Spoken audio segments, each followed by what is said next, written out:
Hello বন্ধুরা, তোমরা কেমন আছো? নতুন বছরে তোমাদেরকে অনেক অনেক শুভেচ্ছা, অভিনন্দন। তোমরা সুস্থ থেকো, ভালো থেকো, হ্যাপি নিউ ইয়ার। আর শরীরটা আমার একটু ঠিক না থাকায় তো লেটই হয়ে গেছে উঠতে। আজ ভেবেছিলাম তাড়াতাড়ি উঠবো, তো উঠে সকালের কাজ মিটিয়ে নিয়ে বাড়ি যা যা কাজ থাকে করে নিয়ে তো আজ দুপুরে মোমো একটু পুজো সেরে নিয়েছে। চলো দেখাই তোমাদেরকে মোমো কিরমভাবে আমার পুজোটা সেরে নিয়েছে।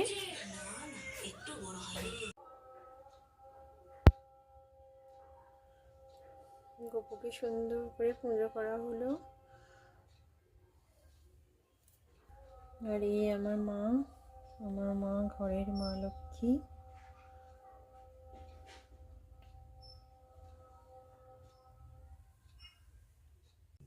এই আমাদের গরুকে প্রণাম জানিয়ে সকালে প্রসাদ দেওয়া হয়েছে। এসে গেছি আমরা ব্রহ্মদত্ত ধামে। তো 6টা বেজেই গেল আমাদের আসতে, বিকেল আর হলো না, সন্ধে হয়ে গেল।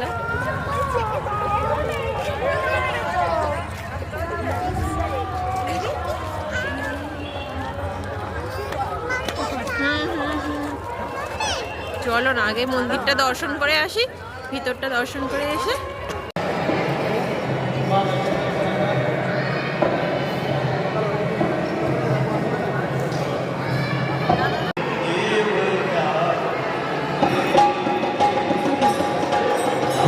গাইস দেখো এই ডগিগুলো গেট আটকে বসে আছে, দর্শন করতে দিচ্ছে না ভক্তদেরকে।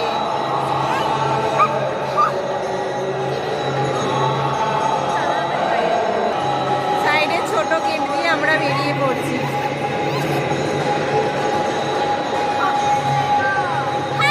চলো চলো চলো, না না না, চলো চলো।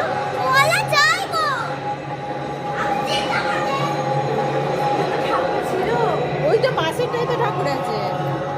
এখানে কি এটা ছোট ছোট গেট করে দিয়েছে বেরোনোর জন্য।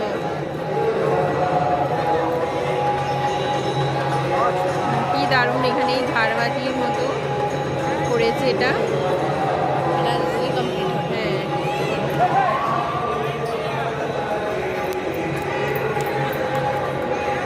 আসছে না মোবাইলে দুটো একসাথে, আসছে না দুটো একসাথে।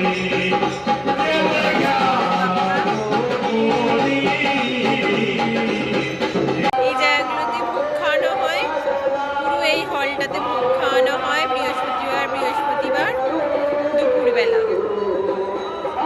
প্রচুর পরিমাণে লাইন হয় এখন ভক্তদের ভোগ খাওয়ার জন্য বৃহস্পতিবারে। এই দে আঙ্কেল কেমন করছে, দেখ ওরম ভাবে কর। এই দে আবার ওদিকে যায়, এদিকে এসো, এদিকে এসো, আমার কাছে এসো, আমার দিকে মুখটা দেখাও, এদিকটা করো, হ্যাঁ করো করো।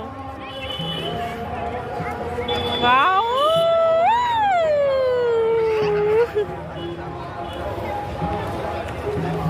ববলসাই করে পাগল করে দিচ্ছিল। ববলসাই ওটা কি হচ্ছে, ফু না দিয়ে হয়ে যাচ্ছে।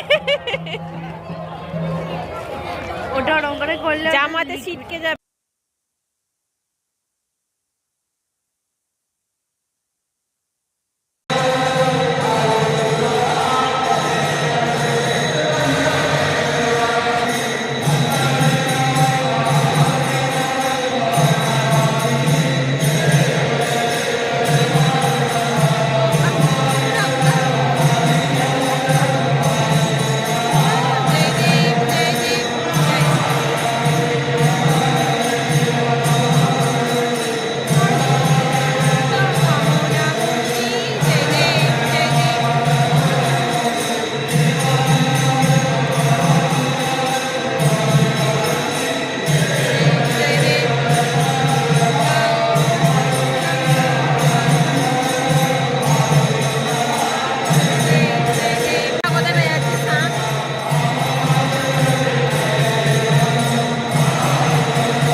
2 বন্ধু ছিল, এখন 4 বন্ধু মিলে পাহারা দিচ্ছে ব্রহ্মদত্ত ধামকে।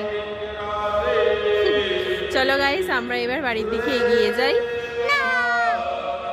বাইরের দিকে যাবো না, 7:30 বেজে গেল। তো আমরা এবার আস্তে আস্তে বাড়ির দিকে এগিয়ে যাই। আচ্ছা ঠিক আছে, চলো। প্রচুর শিশির পড়ে গেছে, খুব ঠান্ডা পড়েছে।